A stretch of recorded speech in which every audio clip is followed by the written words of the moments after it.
ओम श्री बृहस्पति नमः। देवगुरु बृहस्पति को बुद्धि और शिक्षा का कारक माना जाता है।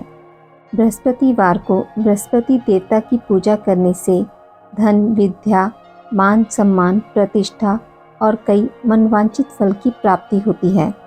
धार्मिक ग्रंथों के अनुसार गुरुवार को भगवान बृहस्पति की पूजा का विधान है।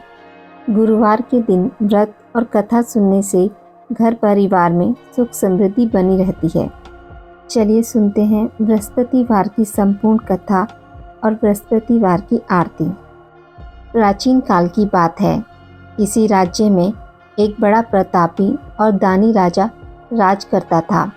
वह गुरुवार को व्रत रखकर दीन दुखियों की मदद करके पुण्य प्राप्त करता था, परंतु यह बात उसकी रानी को अच्छी नहीं लगती थी। वह ना तो व्रत करती थी और ना ही दान पुण्य में विश्वास रखती थी। इतना ही नहीं, वह राजा को भी ऐसा करने से मना करती थी। एक समय की बात है, राजा शिकार खेलने के लिए वन में गए। घर पर रानी और दासी थी। उसी समय गुरु बृहस्पति देव साधु का रूप धारण कर राजा के दरवाजे पर भिक्षा मांगने आए। तो रानी कहने लगी, हे साधु महाराज, मैं इस दान और पुण्य से तंग आ गई हूँ। आप कोई ऐसा उपाय बताएं जिससे कि सारा धन नष्ट हो जाए और मैं आराम से रह सकूं। इतना सुनकर बृहस्पति देव ने कहा, हे देवी, तुम बड़ी विचित्र हो। संतान और धन से कोई दुखी होता है? अगर अधिक धन है तो इसे शुभ कार्यों में लगाओ। कुंवारी कन्याओं का विवाह कराओ। विद्यालय और बाग बगीचों का निर्माण कराओ, जिससे तुम्हारे दोनों लोग सुधरेंगे। परंतु साधु की इन बातों से रानी को खुशी नहीं हुई। उसने कहा, मुझे ऐसे धन की आवश्यकता नहीं है जिसे मैं दान दूं और जिसे संभालने में मेरा सारा समय नष्ट हो जाए। तब साधु ने कहा, अगर तुम्हारी ऐसी इच्छा है तो मैं जैसा तुम्हें बताता हूँ तुम वैसा ही करना। गुरुवार के दिन तुम घर को गोबर से लीपना, अपने बालों को पीली मिट्टी से धोना, राजा से हजामत बनाने को कहना, भोजन में मांस मदिरा का प्रयोग करना, कपड़े धोबी के यहाँ धुलने देना। इस प्रकार 7 बृहस्पतिवार करने से तुम्हारा समस्त धन नष्ट हो जाएगा। इतना कहकर साधु के रूप में बृहस्पति देव अंतर्ध्यान हो गए। साधु की कही बातों को पूरा करते हुए रानी को केवल 3 बृहस्पतिवार बीते थे कि उनकी समस्त धन संपत्ति नष्ट हो गई। भोजन के लिए राजा का परिवार तरसने लगा। तब एक दिन राजा ने रानी से बोला कि हे रानी, तुम यहीं रहो, मैं दूसरे देश को जाता हूँ, क्योंकि यहाँ पर मुझे सभी लोग जानते हैं, इसलिए मैं कोई छोटा कार्य नहीं कर सकता। ऐसा कहकर राजा दूसरे देश चला गया। वहाँ वह जंगल में लकड़ी काट कर लाता और शहर में बेचता। इस तरह वह अपना जीवन व्यतीत करने लगा। इधर राजा के प्रदेश जाते ही रानी और दासी दुखी रहने लगी। एक बार जब रानी और दासी को 7 दिन तक बिना भोजन के रहना पड़ा, तो रानी ने अपनी दासी से कहा, हे दासी, पास के नगर में मेरी बहन रहती है, वह बड़ी धनवान है। तू उसके पास जा और कुछ ले आ, ताकि थोड़ी बहुत गुजर बसर हो जाए। दासी रानी की बहन के पास गई। उस दिन गुरुवार था और रानी की बहन उस समय बृहस्पतिवार व्रत की कथा सुन रही थी। दासी ने रानी की बहन को अपनी रानी का संदेश दिया, लेकिन रानी की बड़ी बहन ने कोई उत्तर नहीं दिया। जब दासी को रानी की बहन से कोई उत्तर नहीं मिला तो वह बहुत दुखी हुई और उसे क्रोध भी आया। दासी ने रानी को सारी बात बता दी। ये सुनकर रानी ने अपने भाग्य को कोसा। उधर रानी की बहन ने सोचा कि मेरी बहन की दासी आई थी, परंतु मैं उसे नहीं बोली, इससे वह बहुत दुखी हुई होगी। कथा सुनकर और पूजा समाप्त करके वह अपनी बहन के घर आई और कहने लगी, हे बहन, मैं बृहस्पतिवार का व्रत कर रही थी। तुम्हारी दासी मेरे घर आई थी, परंतु जब तक कथा होती है तब तक ना तो उठते हैं और ना ही बोलते हैं, इसलिए मैं नहीं बोली। बताओ दासी क्यों आई थी? रानी बोली, बहन तुमसे क्या छुपाऊं, हमारे घर में खाने तक को अनाज नहीं है। ऐसा कहते कहते रानी की आंखें भर आई। उसने अपनी दासी समेत पिछले 7 दिनों से भूखे रहने की पूरी बात अपनी बहन को बता दी। देखो बहन, भगवान बृहस्पति देव सबकी मनोकामना पूर्ण करते हैं। देखो शायद तुम्हारे घर में भी अनाज रखा हो। पहले तो रानी को विश्वास नहीं हुआ, पर बहन के आग्रह करने पर उसने दासी को अंदर भेजा तो उसे सचमुच अनाज से भरा एक घड़ा मिल गया। यह देखकर दासी को बड़ी हैरानी हुई। दासी रानी से कहने लगी कि हे रानी, जब हमको भोजन नहीं मिलता तो हम व्रत ही तो करते हैं, इसलिए क्यों ना इनसे व्रत और कथा की विधि पूछ ली जाए ताकि हम भी व्रत कर सकें।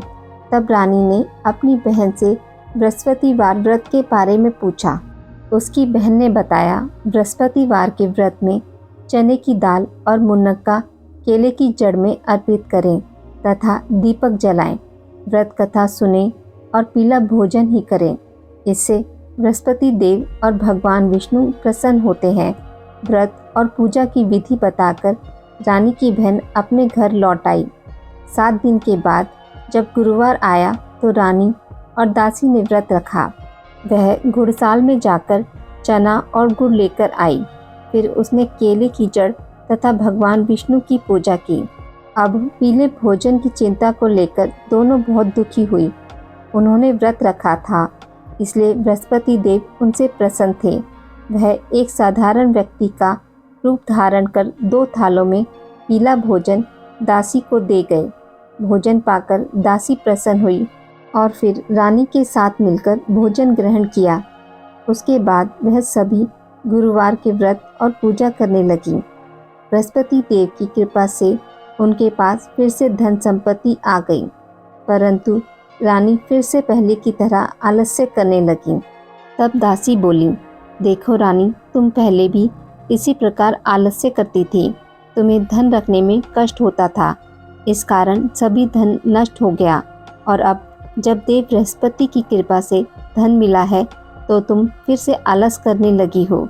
रानी को समझाते हुए दासी कहती है कि बड़ी मुसीबतों के बाद हमने ये धन पाया है, इसलिए हमें दान पुण्य करना चाहिए और धन को शुभ कार्यों में खर्च करना चाहिए। इससे तुम्हारे कुल का यश बढ़ेगा, स्वर्ग की प्राप्ति होगी, पितृ प्रसन्न होंगे। दासी की बात मानकर रानी अपना धन शुभ कार्यों में खर्च करने लगी, जिससे पूरे नगर में उसका यश फैलने लगा। बृहस्पतिवार व्रत कथा के बाद श्रद्धा के साथ आरती की जानी चाहिए। इसके बाद प्रसाद बांटकर उसे ग्रहण करना चाहिए। एक दिन राजा दुखी होकर जंगल में पेड़ के नीचे आसन जमाकर बैठ गया। वह अपनी दशा को याद करके व्याकुल होने लगा। बृहस्पतिवार का दिन था। एकाएक उसने देखा कि निर्जन वन में एक साधु प्रकट हुए। वह साधु वेश में स्वयं बृहस्पति देवता थे। लक्कड़हारे के सामने आकर बोले, हे लक्कड़हारे, इस सुनसान जंगल में तू चिंता मगन क्यों बैठा है? लक्कड़हारे ने दोनों हाथ जोड़कर प्रणाम किया और उत्तर दिया, महात्मा जी, आप सब कुछ जानते हैं, मैं क्या कहूँ। यह कहकर रोने लगा और साधु को अपनी आत्मकथा सुनाई। महात्मा जी ने कहा, तुम्हारी स्त्री ने बृहस्पतिवार के दिन बृहस्पति भगवान का निरादर किया है, जिसके कारण रुष्ट होकर उन्होंने तुम्हारी यह दशा कर दी।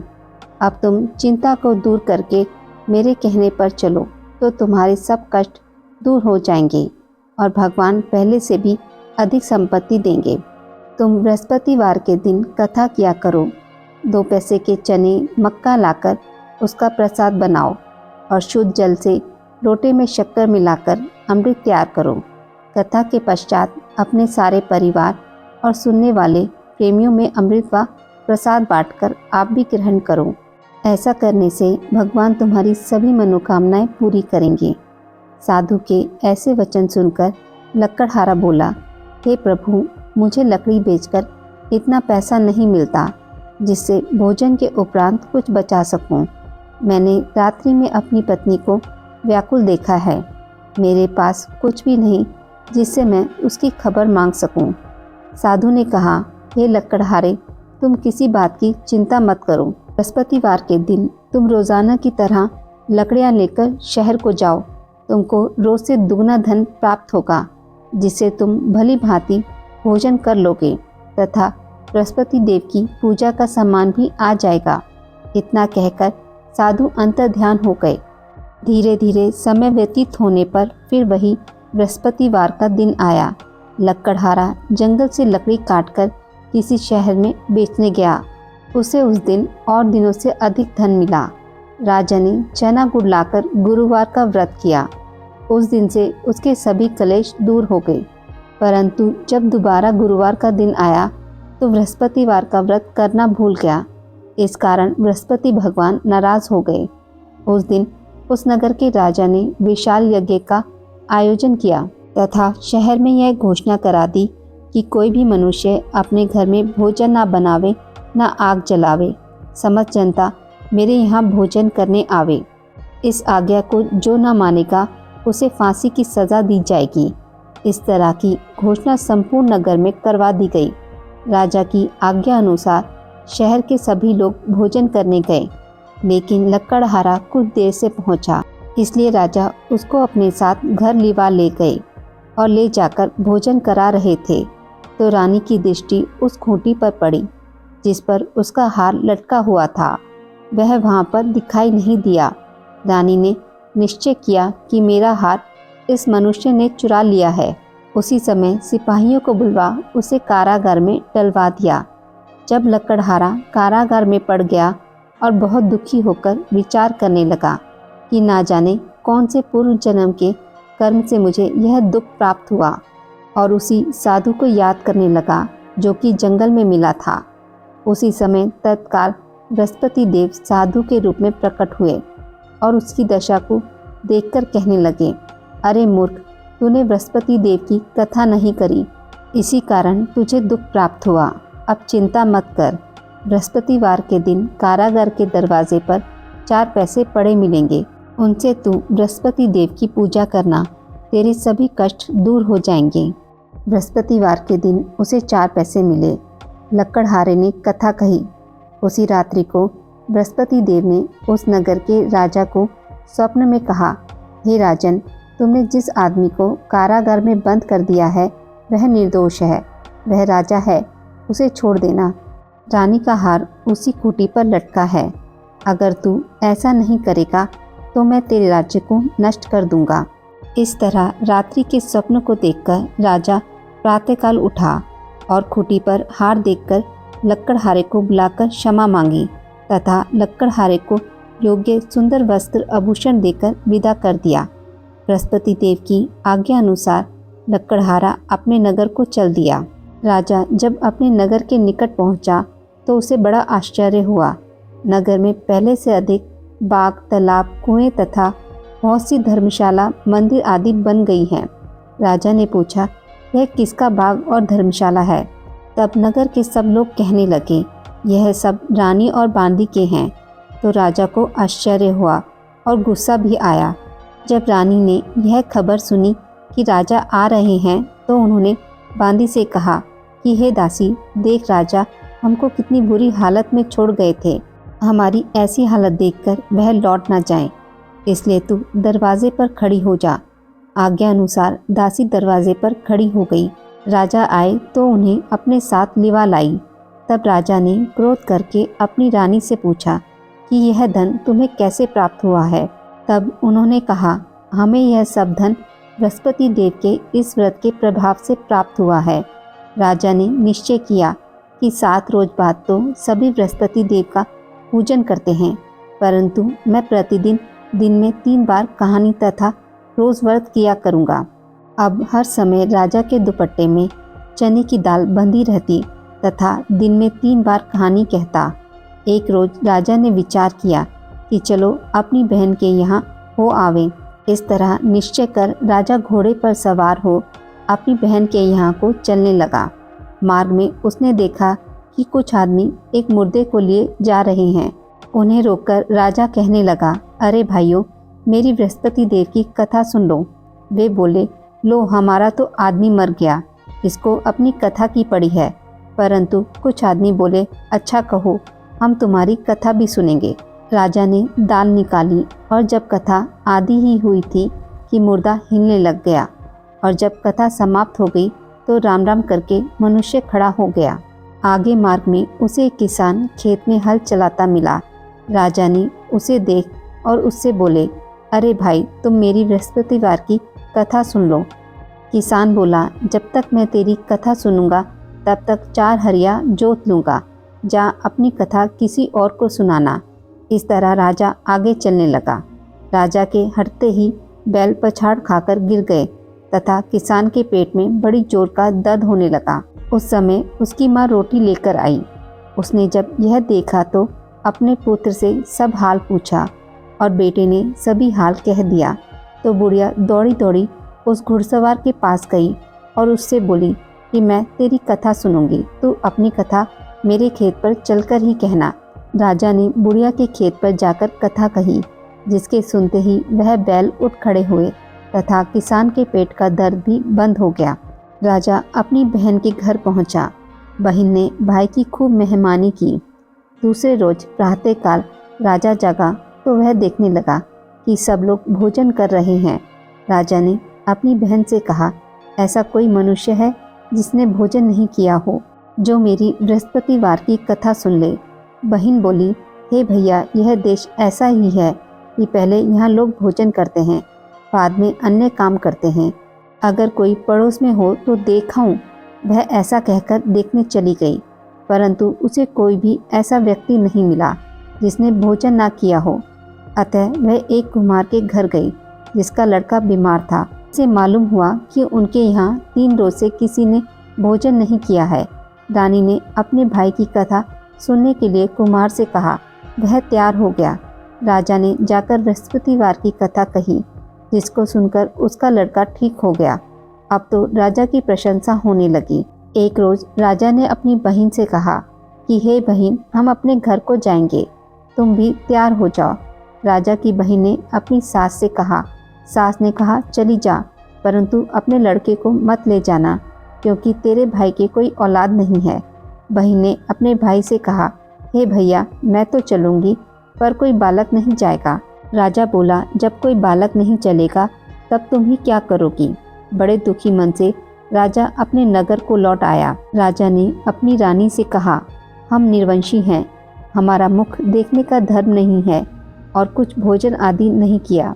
रानी बोली, हे प्रभु, बृहस्पति देव ने हमें सब कुछ दिया है, वह हमें औलाद अवश्य देंगे। उसी रात को बृहस्पति देव ने राजा के स्वप्न में कहा, हे राजा, उठ, सभी सोच को त्याग दे, तेरी रानी गर्भ से है। राजा को यह बात सुनकर बड़ी खुशी हुई। 9वें महीने में उसके गर्भ से एक सुंदर पुत्र पैदा हुआ। तब राजा बोला, हे रानी, स्त्री बिना भोजन के रह सकती है, पर बिना कहे नहीं रह सकती। जब मेरी बहन आवे तुम उससे कुछ मत कहना। रानी ने सुनकर हाँ कर दिया।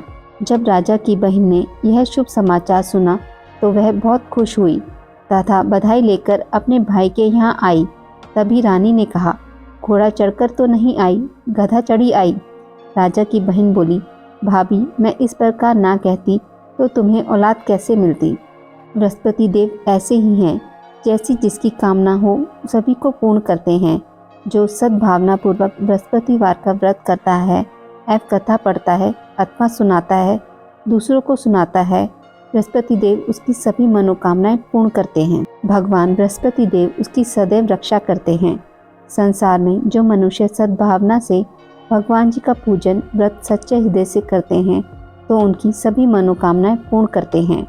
जैसी सच्ची भावना से रानी और राजा ने उनकी कथा का गुणगान किया तो उनकी सभी इच्छाएं बृहस्पति देव जी ने पूर्ण की थी। इसलिए पूर्ण कथा सुनने के बाद प्रसाद लेकर जाना चाहिए। हृदय से उनका मनन करते हुए जयकारा बोलना चाहिए। बोलो बृहस्पति देव की जय, भगवान विष्णु की जय। बृहस्पति देव की कथा। प्राचीन काल में एक ब्राह्मण रहता था। वह बहुत ही निर्धन था। उसकी कोई संतान नहीं थी। उसकी स्त्री बहुत मलिनता के साथ रहती थी। वह स्नान न करती, किसी देवता का पूजन न करती। इससे ब्राह्मण देवता बड़े दुखी थे। बेचारे बहुत कुछ कहते थे, किंतु उसका कुछ परिणाम न निकला। भगवान की कृपा से ब्राह्मण की स्त्री के कन्या रूपी रत्न पैदा हुआ। कन्या बड़ी होने पर प्रातः स्नान करके विष्णु भगवान का जाप व बृहस्पतिवार का व्रत करने लगी। अपने पूजन पाठ को समाप्त करके विद्यालय जाती तो अपनी मुट्ठी में जौ भरकर ले जाती और पाठशाला के मार्ग में डालती जाती। तब ये जौ स्वर्ण के हो जाते। लौटते समय उनको बीनकर घर ले आती थी।